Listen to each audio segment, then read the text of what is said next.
Hello, hello, hello, all one of you, which is fine. I don't expect anybody to be here at all, to be honest with you. And I am a little bit early, so that's fine. I will just go ahead and do the show. Um, I haven't heard too many updates on the Guthrie case. The last I heard was that all of the family has been exonerated. Like they're not even focusing on any of the family. I do believe that has to do with hello, Michael Hensley. How are you? I do believe that has to do with um, the DNA that came back from the blood results. So we'll go ahead. Hello, Edwin. How are you? Blessings to you as well. So we'll go on and we'll talk about the Epstein case. Um, as I see, there's only 14 people here, but I don't care. You showed up. That's all that counts.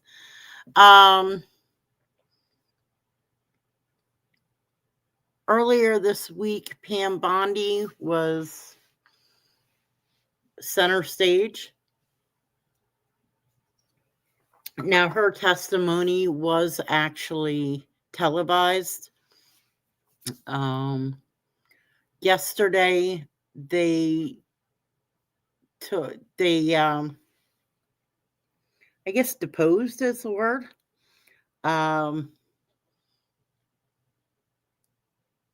Les Wexner testified, but he did it there was no cameras, so he did it behind closed doors. Basically, the only thing coming out from that I've heard is that Les Wexner is claiming that Jeffrey Epstein duped him to gain control of all of his businesses, which I kind of might believe. He is denying any accusations that he had anything to do with any of the girls. Hang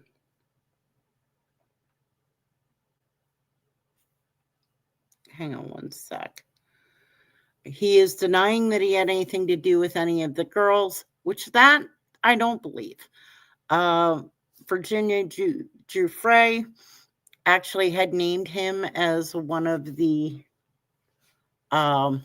actors in in being trafficked. And I do believe a couple other have come forward, but I do not know the names of those. Never forget there 2 billion outside the chat. Never forget also you're YouTube veteran. Just go forward and trust in God. Amen. Well, thank you, Edwin. I appreciate that. That's what I plan to do. I'm just going to go forward. I'm going to do my news and current event shows, and whoever would like to show up can show up, and whoever doesn't want to be here doesn't have to be here either. It's about who shows up and supports the show, not who doesn't show up. So basically, Les Wexner is just denying all accusations of having anything to do with any of the trafficking. That's up for you guys to choose to believe or not. I don't necessarily believe that. That is just my opinion. Also, we know that Hillary Clinton will be testifying on February 26th. Bill Clinton is set to be testifying on February 27th. After they were kind of threatened with, they were subpoenaed, I guess, or they were threatened with subpoenas if they didn't testify. So the whole thing with them is they're, and I don't like the term that they're using. They're negotiating the terms of the testimony. Dude, you either testify or you don't. Now, He will be married in June. Yeah, I don't think so. No, not gonna happen, Edwin.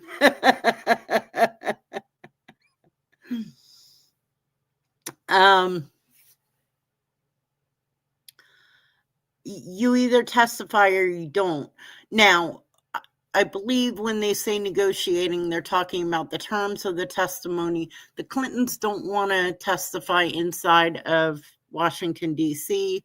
I believe they're trying to get their testimony taken up in New York.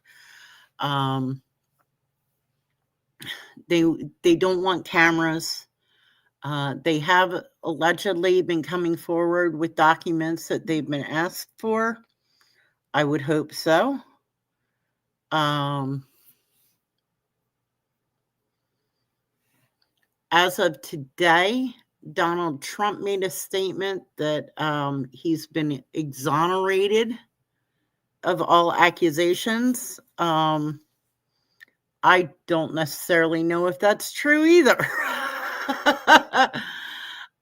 His name comes up more than anybody else's names. Now, again, must go pick up it. Oh, see you soon, Edwin. You have a great evening.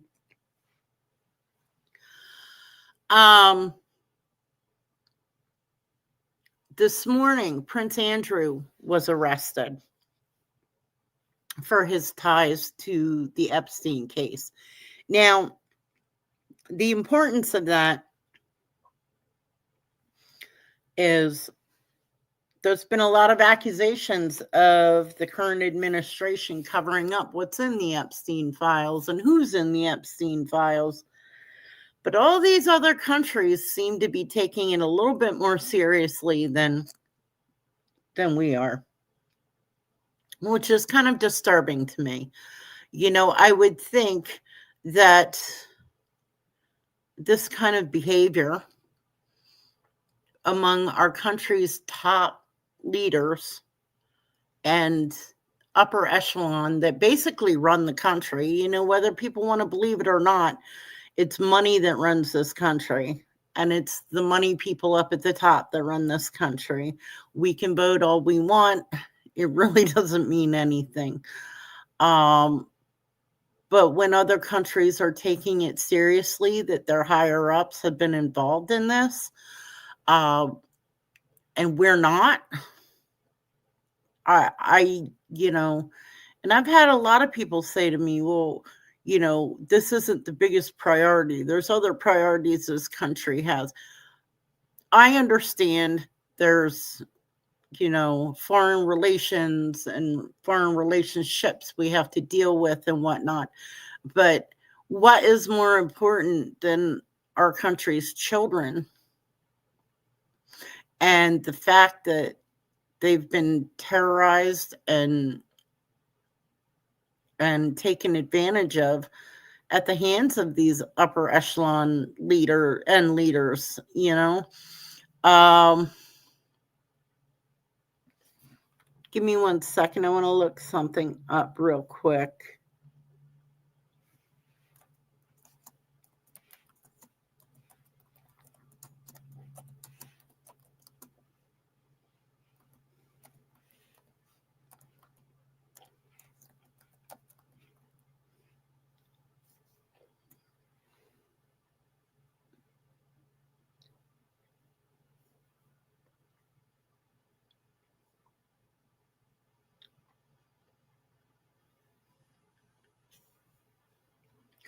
You know, we're looking at something here that we have one former president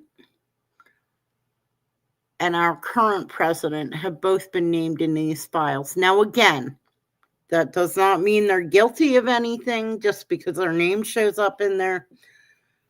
But when a former president and a current president show up in something of this level, it needs to be taken seriously. Again, Trump claims he's been exonerated of all accusations. We'll see. I don't know. I'm not going to say yes or no on that. Like I said, I don't believe just because somebody knew Epstein means they were involved. But I'm not going to say they weren't either until we actually do an investigation, because what we have right now is propaganda. It was passed into law that the entire file was supposed to be, you know, released, and as of yet, only half of it has been released. With the DOJ claiming that the other half is just redundant. Well, if it's redundant, then just release it and be done with it. That's my feeling about it. I don't know. Would anybody else like to chime in about their opinions on the Epstein files?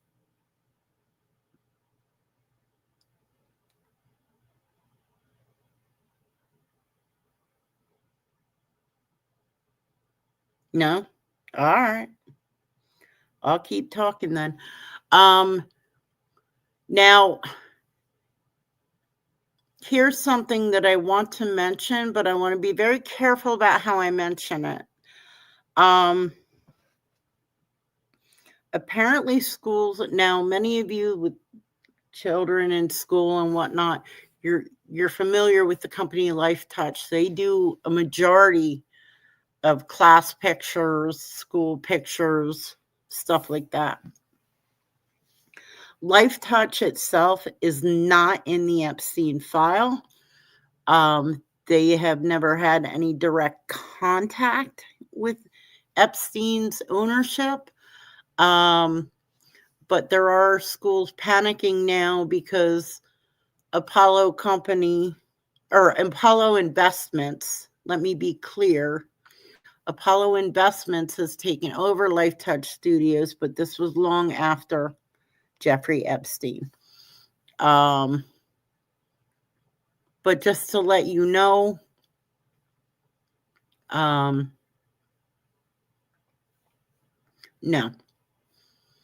There's no connection. There's no direct link to Jeffrey Epstein. Your kids are perfectly safe, when it comes to school photos. That's my understanding anyway. That's what I'm reading. I also would like to mention that, a lot of people don't understand why Joe Biden did not release the files. Joe, first of all, he probably should have. And you're probably right. He probably should have. But despite common theory, he's not even listed in there as an associate or a client of Epstein. He's not even in the file.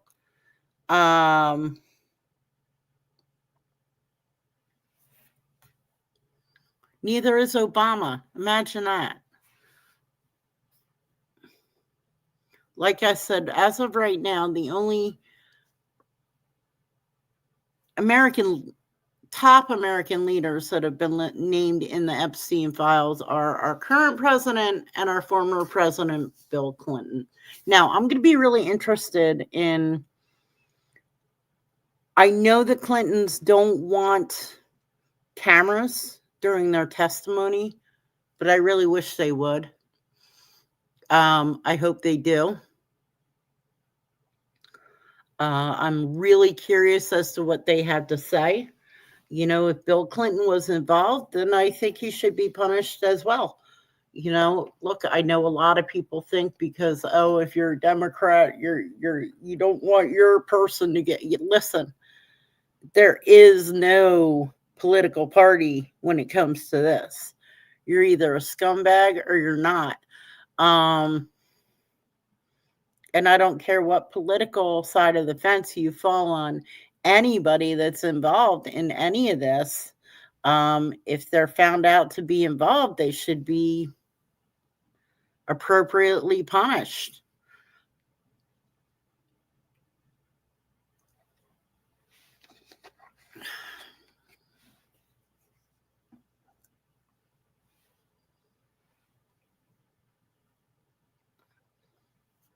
So let's see here.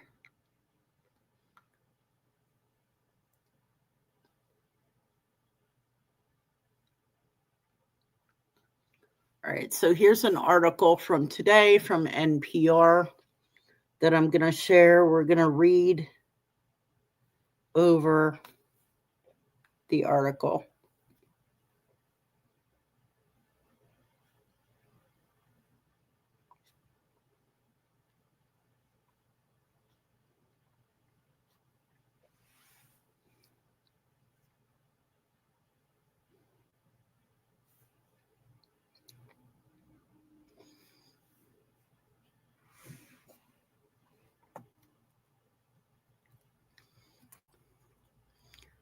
Okay, so the article is called, let me pull this up here. How Epstein and Maxwell used an elite Midwest art school to prey on girls. And this article is published on NPR. Years before they were convicted offenders, Jeffrey Epstein and Ghislaine Maxwell used wealth to gain access to a prestigious boarding school for young artists in Michigan. Using a rental lodge, Epstein donated to the school as a base from which to recruit some of their earliest victims. According to the Department of Justice records and former campus administrators, the idyllic, nearly century-old Interlochen Center for the Arts, tucked between two lakes south of Traverse City, features grade school and high school level programs in music, theater, dance, and visual arts, among others. It's famous as an incubator for young artistic talent and boasts alumni such as Josh Groban, Nora Jones, Chappelle Roan, Felicity Huffman, and Divine Joy Randolph. NPR reviewed hundreds of pages of the Department of Justice documents on Epstein, interviewed current and former Interlochen officials, and spoke with a woman who says that as a teenager at the school, she was targeted by Epstein and Maxwell. What emerges is a portrait of Interlochen as an institution that celebrated openness, but that, in accepting Epstein's financial support, became unwittingly associated with his crimes. Epstein's association with Interlochen dates back to 1967, when, as a 14-year-old bassoon player, he attended the school's summer camp. When he renewed his ties to the school in the 1990s, Interlochen viewed him as a loyal alumnus and a major benefactor, administrators said. He lavished the school with donations and used his power and influence to gain access to spaces where the administrators felt young kids and artists were safe. In hindsight, mistakes may have been made, but it was just out of naivete. Russ McMahon, a former administrator, said of the ability Epstein had to access the campus. From 1994 to 2003, McMahon was the director of annual giving and later the director of major gifts at Interlochen. A woman who testified at Maxwell's 2021 criminal trial said in a lawsuit that when she was 13 years old, when she met Epstein and Maxwell at the school's annual summer Interlochen Arts Camp in 1994. She says they began a relationship and started with grooming and led to abuse. NPR does not name victims of abuse. A few summers later, Epstein and Maxwell met a 14-year-old student who said her first contact with them at the school was the start of a manipulative and controlling relationship that lasted years. Former administrators at Interlochen told NPR that at the time of these encounters, the campus, which includes the summer camp and a year-round boarding school, was very open with students, faculty, visiting artists, and concert goers all mingling in common areas. Interlochen says it has maintained a policy that prohibits unsupervised contact between donors and students. But because of that open atmosphere, former administrators said that enforcing that rule was difficult or impossible. However, since Epstein's crimes have become public, Trey Debbie, the current president of Interlochen, said no student is allowed to be unsupervised with any outside adult, and the campus has significantly increased security. How Epstein and Maxwell targeted students. Epstein visited the school for brief stays over several summers between 1994 and 2000, according to the testimony from Epstein's personal pilot found in DOJ documents. In recent years, the two women who said he preyed on them related similar stories, one in court records and the other in an interview with NPR, about their initial on-campus contact with Epstein and Maxwell, saying the pair walked a small dog that they used to help break the ice. After getting to know the young artists, Epstein would then dangle the prospect of financial support for their education, according to the women's stories. Give me a second here.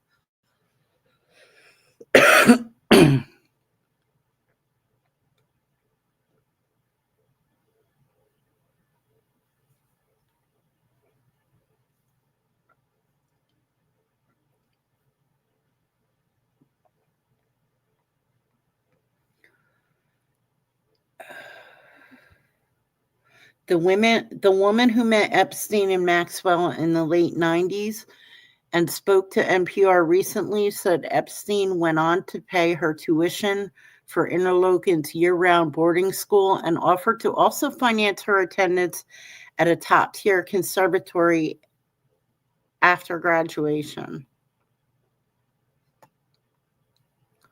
To this day, the woman said she isn't sure what drew Epstein and Maxwell to her, but that she feels like there was some criteria she was being measured against, whether that was looks or talent.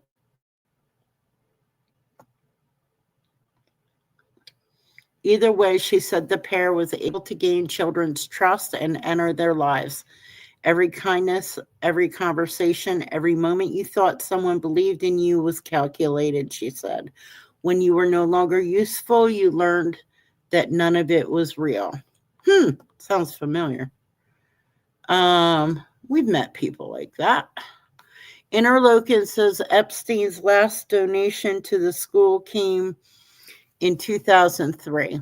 In 2008, the school says it severed ties with Epstein and removed all donor recognition in his name after he pleaded guilty in Florida to charges of solicitation of prostitution and solicitation of prostitution with a minor under the age of 18.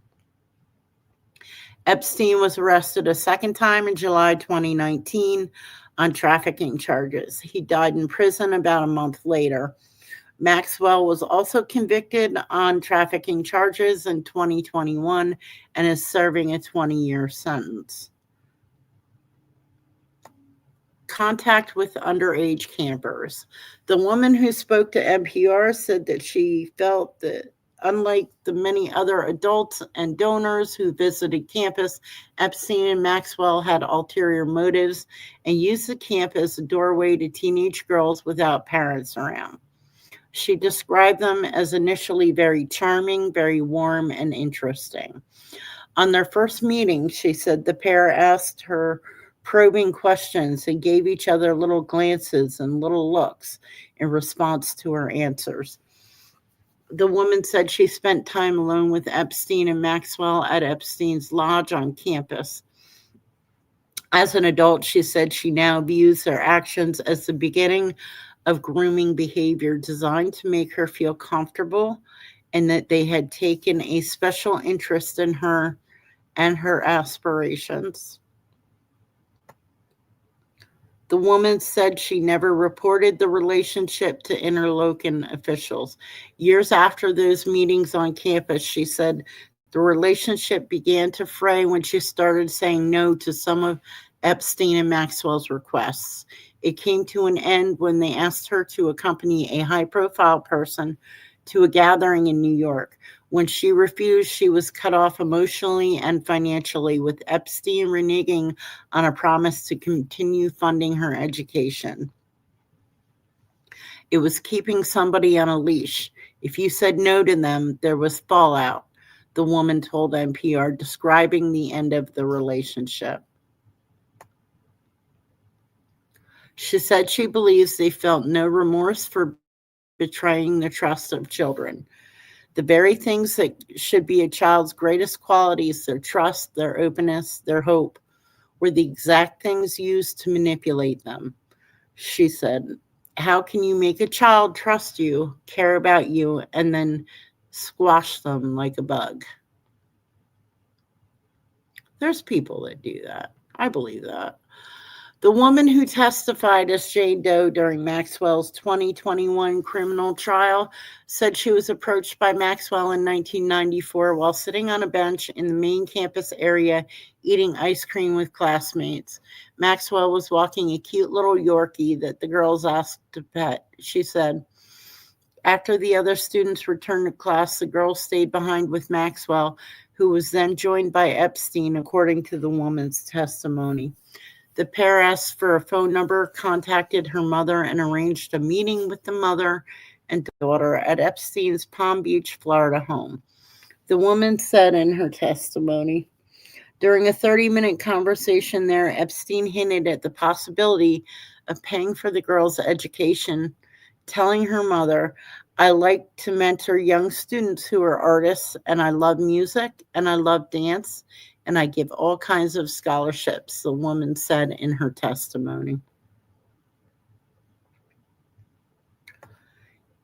In a 2020 interview with the FBI, the mother recalled phoning Interlochen to inquire about Epstein. It is not specified when the call took place. She told law enforcement she spoke with a receptionist who said of Epstein, he is our guardian, he is trustworthy around the kids, and there is no need to worry. It is unclear whether the mother's conversation with the receptionist was reported to administrators, but Tim Ambrose, who worked at the school as vice president for institutional advancement for a decade beginning in 1990, told NPR that he wasn't aware of it at the time.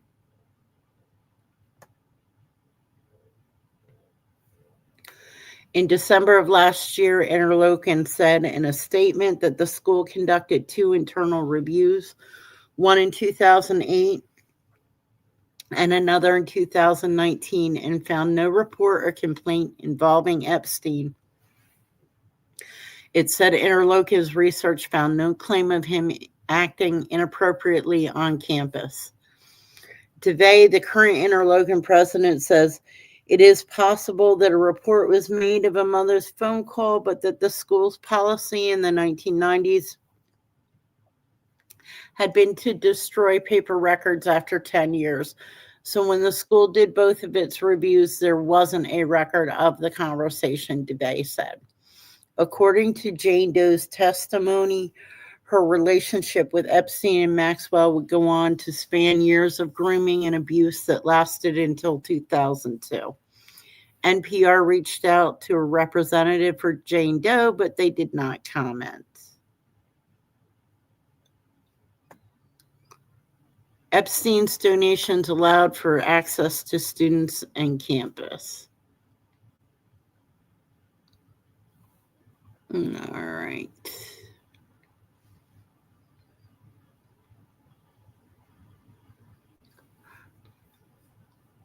That's not what I want.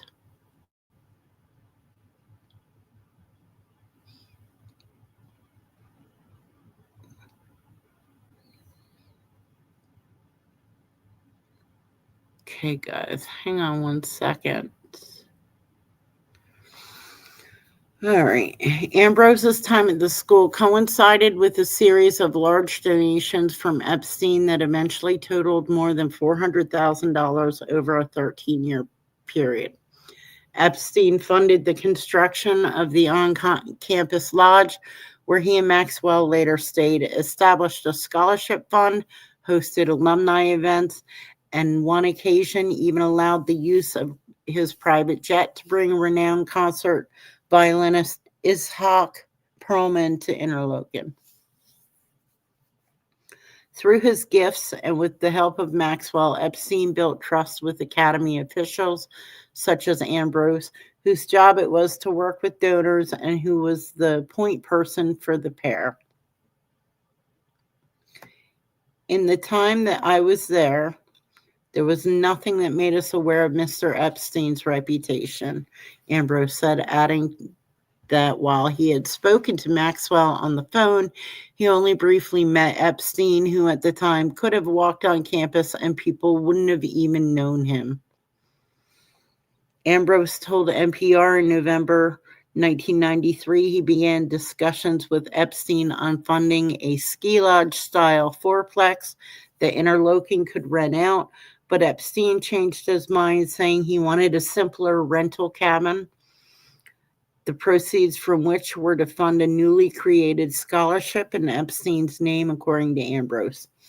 In a February 1994 letter, Ambrose thanked Epstein for the $200,000 donation for the lodge and noted that Epstein could use it for up to 2 weeks each year and still legally get a full tax deduction for it. Naturally, we would like to visit the new lodge this summer, he wrote, noting upcoming Perlman concert in August.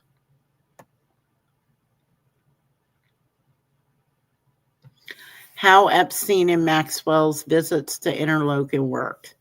Speaking to NPR this month, Ambrose referred to Maxwell as the gatekeeper in the school's relationship with Epstein and said that the most of his interactions were by letter, brief business-like phone calls with Maxwell, and later email. Ambrose described Epstein as mysterious and aloof. Ghislaine would call and say, "We're coming in, and here's the date and time, and is the cabin available," he said. Maxwell would ask for the lodge to be stocked with a few items such as orange juice, organic bread, and Ambrose would pick up the items and usually some flowers for the place, and I'd leave them in the lodge. Ambrose said Epstein and Maxwell tended to arrive at the start of a weekend and would self-check in and self-check out from the lodge. Typically, he wouldn't see them at all. When he tried to meet face-to-face with Epstein, he said he was often rebuffed. They just wanted to be left alone. I certainly didn't want to impose on a visit to campus by being a fundraiser and saying, "What are you going to do next for us?" Ambrose told NPR. In February of 1994 letter, Ambrose wrote that when awards to Epstein's scholarships were made, Interlochen will notify you with respect to the recipients. The letter said, the recipient will also be asked to communicate with the donor. If you would like to meet the students, we would help arrange a meeting on campus as well. That was common practice at the time because it made big donors feel good about making a charitable contribution of the size that they did, Ambrose told NPR. Obviously, you'd want to introduce that young student to a donor. He said, even so, Ambrose said, I don't know that I ever arranged or did anybody ever arrange a meeting between someone who received a scholarship from the fund and Mr. Epstein.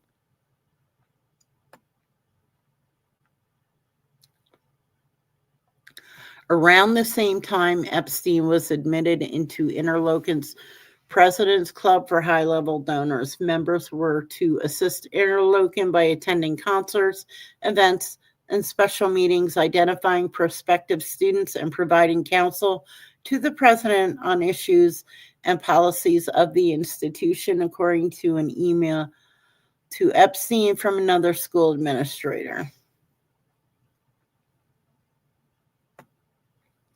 Safety at Interlochen in 2026. DeVay, the current Interlochen president, said campus security today is much tighter than it has ever been. Unlike in the 1990s, for example, the campus now has gates 24/7, safety patrols, and surveillance cameras. Since the start of DeVay's tenure in 2017, 4 external safety audits have been done on the campus. Interlochen also has an anonymous reporting form, and concerns submitted through the form are shared with senior administrators. A lot has changed over the years, not just with us, but with any educational institution, DeVay told NPR. The level of visibility into what's happening in our campus community is much more robust than it ever was before. McMahon, the former director of Major Gifts, said Jeffrey Epstein was an anomaly who was diametrically opposed to everything that everyone was working towards at the school. DeVay said that what occurred with Epstein is heartbreaking and horrific, and Bell's Interlochen's core mission, where there's really great work happening with young people that's changing their lives for the better. It's a shame that there are people like Jeffrey Epstein that are manipulating systems, and that he did it on such a pervasive basis, and that so many institutions will learn from that, will get better, he said. This year, Interlochen announced an investigation into unrelated claims of misconduct at the school that involved staff members who taught in the 1960s and 1970s and who are no longer employed at the school. The woman who spoke to NPR about her experience with Epstein and Maxwell said that young people who dream of success in the arts are especially vulnerable because of somebody who positions themselves as the path to those dreams, shows you the world is your oyster. You grow to trust them. So that is how they were able to get into schools. Hello, Angel. Hello, Heather. Hello, Wyatt. Yes, guys, Angel had an awesome interview with Robert Funero. I highly suggest you recommend it if you haven't seen it already. And you have another one coming out tomorrow. Is the other one coming out tomorrow with Boom Boom Mancini? Definitely, guys. Make sure you check out Angel's interviews. I actually like Angel's style of interviews. Just kind of sit back, relax, have a chit chat. I tend to like those interviews better. You learn more about the person. You know, everybody asks the same old questions, but I think when you sit back and you do those interviews, oh, you're not sure which day? Okay. Well, guys, just keep your eye out for it. She's going to have another interview coming out in a few days. Within a few days. How about that?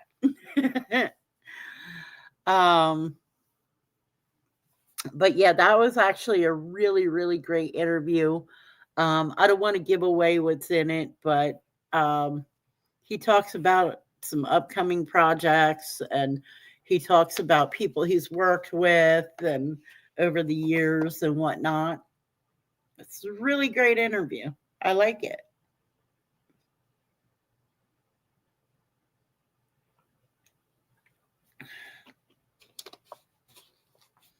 Now, let's get on to, I really didn't get a chance to look up too much because it happened so early this morning.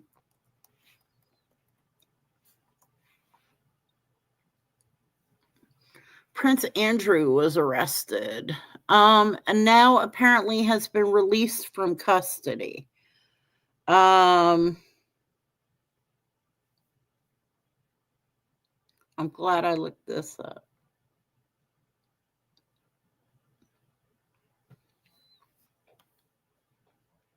Here we go, the AP News. So let's do a share screen and we'll read this one together. Seems everybody wants dirt, but they don't want to get to learn about the person. I see those interviews. Like I said, you know, you can watch a million interviews with the same person and everybody asks the same questions. But when you do it like chit chat style, like Angel does, you get to learn more about the person. You get to, you know, learn about them as a person. I don't know. I prefer those interviews. I like them better. Yeah. But let's see here what's going on with good old Prince Andrew.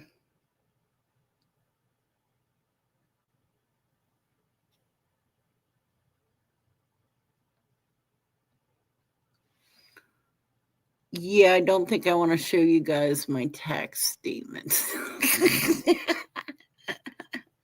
I didn't even think I had that up. I don't. That's weird. Okay. Former Prince Andrew arrested. Give me a second here. Arrested and held for hours on suspicion of misconduct over ties to Epstein. And this is from the AP wire.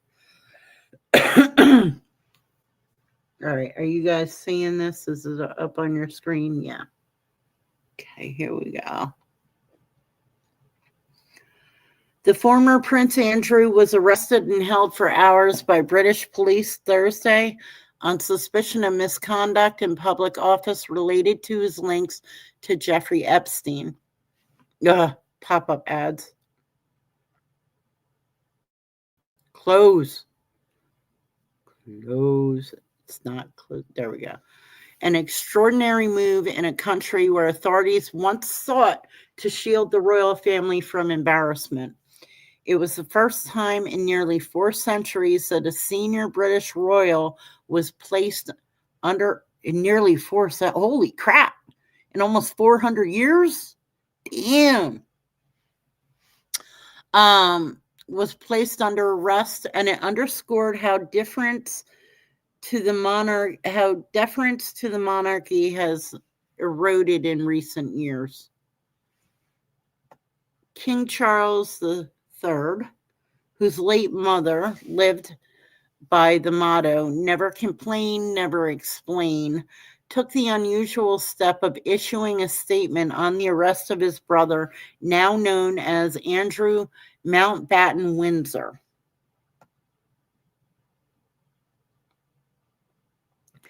Let me state clearly, the law must take its course, the king said. As this process continues, it would not be right for me to comment further on this matter. The Thames Valley Police Force said Mountbatten Windsor was released Thursday evening, about 11 hours after he was detained at his home in eastern England. He was photographed in a car leaving the police station near the Royal Sandringham estate. Police said he was released under investigation, meaning he has neither been charged nor exonerated. So he hasn't been charged with anything, but he hasn't been cleared yet either. The police force, which covers areas west of London, including Mountbatten Windsor's former home, said Thursday that a man in his 60s from Norfolk had been arrested and was in custody. Police did not identify the suspect, in line with standard procedures in Britain. Mountbatten Windsor, 66, moved to the king's private estate in Norfolk after he was evicted from his long-time home near Windsor Castle earlier this month. So his brother kicked him out, but put him up in a new place. Police previously said they were assessing reports that Mountbatten Windsor sent trade information to Epstein, a wealthy investor and convicted offender, in 2010, when the former prince was Britain's special envoy for international trade. Correspondence between two men are released by the U.S. Justice Department late last month, along with millions of pages of documents from the American investigation into Epstein. Following a thorough assessment, we have now opened an investigation into this allegation of misconduct in public office, Assistant Chief Constable Oliver Wright said in a statement. Survivors push for more accountability. Police searched Mountbatten Windsor's Sandringham home and his former residence at Royal Lodge in Windsor. Earlier in the day, pictures circulated online that appeared to show unmarked police cars at Wood Farm, Mountbatten Windsor's home at Sandringham, with plainclothes officers gathering outside. Mountbatten Windsor has consistently denied any wrongdoing in association with Epstein. The allegations being investigated Thursday are separate from those made by Virginia Giuffre, who claimed she was trafficked to Britain with Prince Andrew in 2001 when she was just 17. Giuffre died last year. Still, Giuffre's sister-in-law, Amanda Roberts, said that she was overjoyed when she got a phone call at 3 a.m. telling her the news of the arrest. But those feelings of elation were quickly complicated by the realization that she couldn't share the feelings of vindication with Giuffre.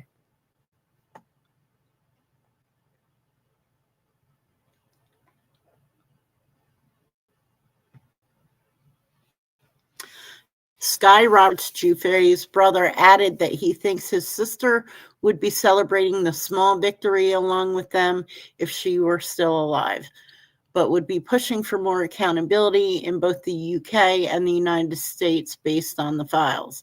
We need to unmask the co-conspirators and potential perpetrators, and then we need to see indictments, Amanda Roberts said. This is the most spectacular fall from grace for a member of the royal family in modern times, said Craig Prescott, a royal expert at Royal Holloway, University of London, who compared it in severity to the crisis sparked by Edward VIII's abdication to marry American divorcee Wallis Simpson. And it may not be over yet, Prescott added. Thursday's arrest came a day after the National Police Chiefs Council said it had created a group to assist forces across the UK that are assessing whether Epstein and his associates committed crimes in Britain. In addition to concerns about Mountbatten Windsor's correspondence, documents released by the U.S. suggest Epstein may have used his private jet to traffic women to and from Britain. U.S. President Donald Trump said the arrest was a shame. Get rid of that pop-up. Was a shame and very sad. I don't think it's so bad for the royal family, he told reporters in Washington. The documents also rocked British politics.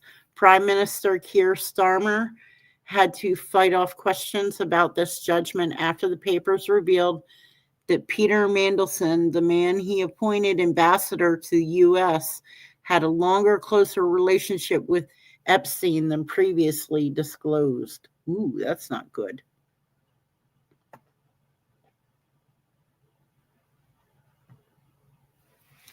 London's Metropolitan Police Service has said it's investigating allegations of misconduct in public office related to Mandelson's own correspondence with Epstein. Mandelson was fired as ambassador to the U.S. in September. But it is Mountbatten Windsor's relationship with Epstein that brought the scandal to the doors of the Buckingham Palace and threatened to undermine support for the monarchy. Last royal arrest was in the 1640s. Can this be called a royal arrest, though? He's not a royal anymore, is he? His brother gave him the boot, right? So he's not technically royalty anymore. Am I wrong? The last time a senior British royal was arrested was almost 400 years ago during the reign of King Charles I that saw a growing power struggle between the crown and parliament. After the king attempted to arrest lawmakers in the House of Commons in 1642, hostilities erupted into English Civil War, which ended with the victory for parliamentary forces of Oliver Cromwell.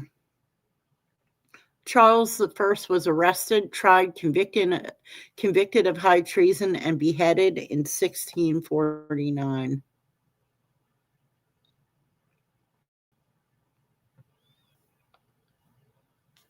Concerns about Mountbatten Windsor's links to Epstein have dogged the royal family for more than a decade.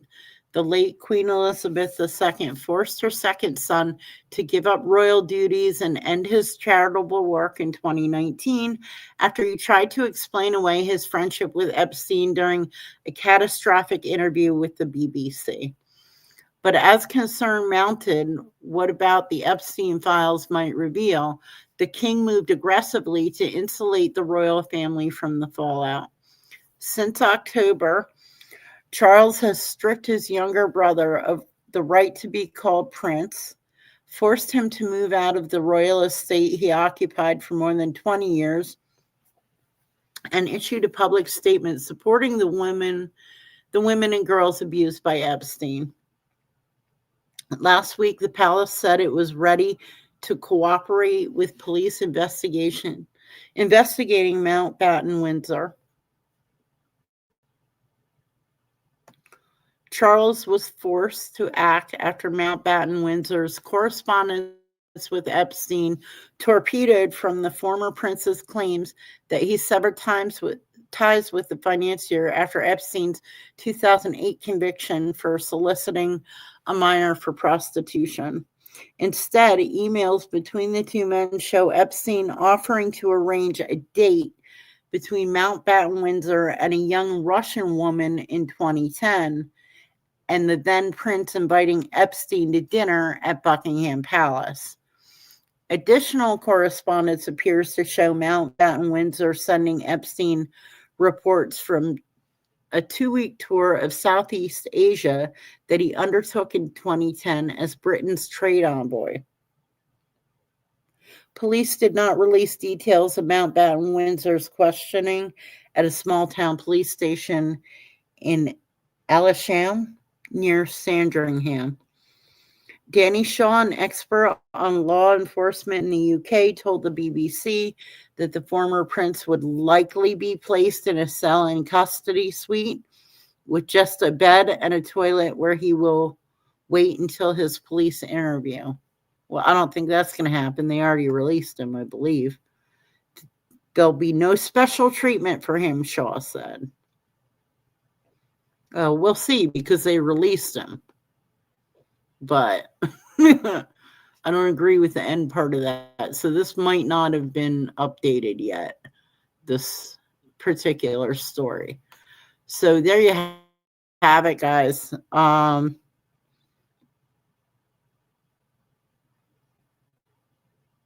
That's what's going on.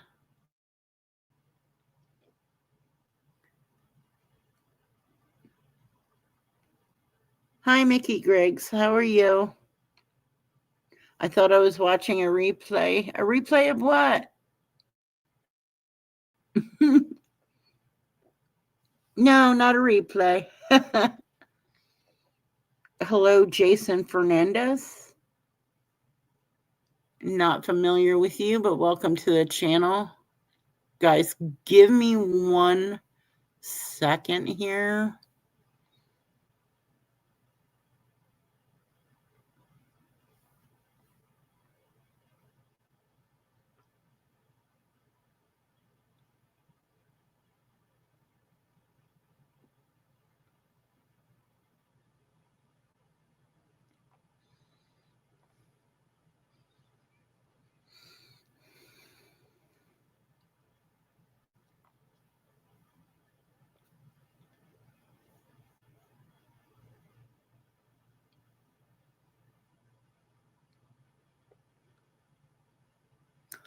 So that's what I have on Epstein. Les Wexner's testimony was yesterday. Behind closed doors, no cameras. So we didn't get to see any of it. Other than statements that Les Wexner said he was duped by Epstein to hand over his businesses. And of course, he denied. He's still technically his brother stripped him of all of his royal duties, though. Like he can't even call himself a prince anymore. So he's part of the royal family, I guess. But he's not a royal himself anymore. Has anybody heard anything new and exciting about the search for Nancy Guthrie? Like, what's going on with that? I really haven't heard anything other than, the latest breaking news on that was that the family's been cleared. The entire family is cleared, and they think she's in Mexico.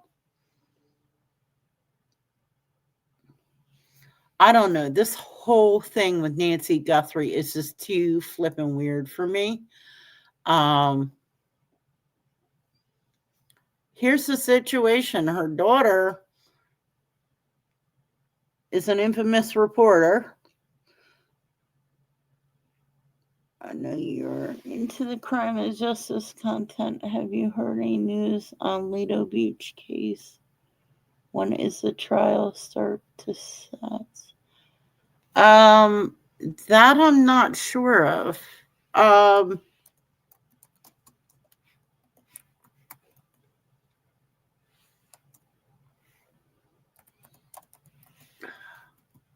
don't know.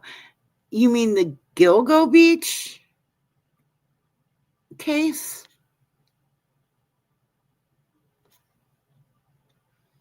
Yeah, I've never heard of the Lido Beach case.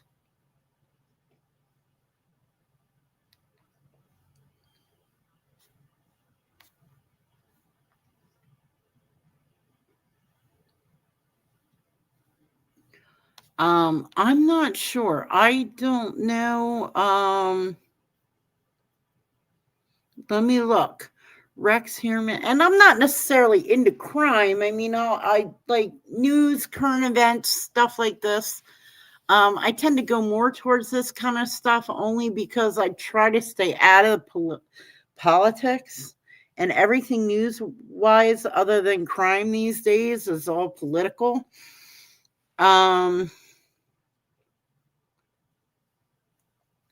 See, he was arrested in 2023. I really don't know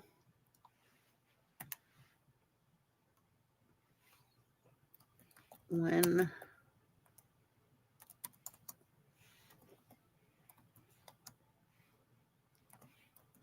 Let me look something up.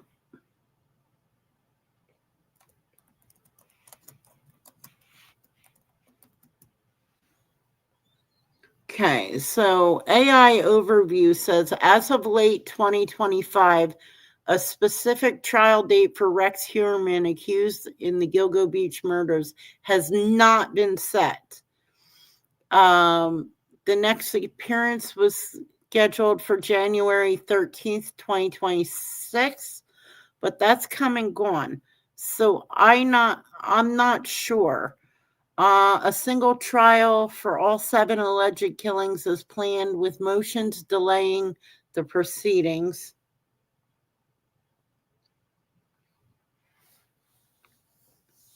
Trial status. Trial date is pending, with experts speculating it may not begin until late 2026.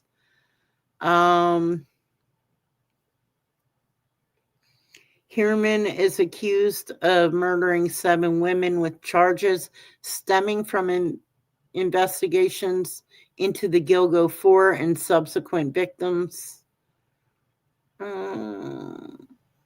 I guess a deadline was set for January 13th, 2026. But that's come and gone, so I don't know.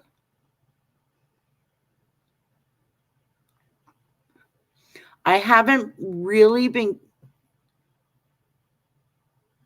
Okay, here we go. Accused serial killer Gilgo Beach murders Rex Heerman is expected to stand trial shortly after Labor Day. So sometime in September, possibly. And please do keep reminding me and asking me, and I will gladly look it up for you. And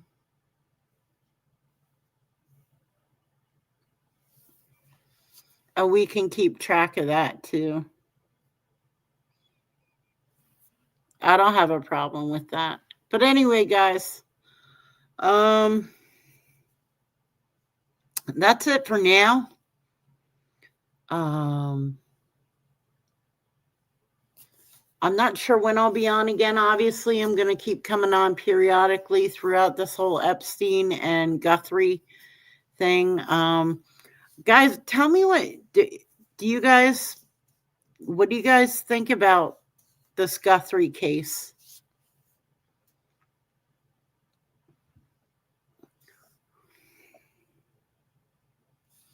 All right, Jason, you have a great night yourself. All right, everyone, I'm going to wrap it up. Have a great night. I love you all. Try to be kind, and I will see you guys all in the next chat room. Bye, guys.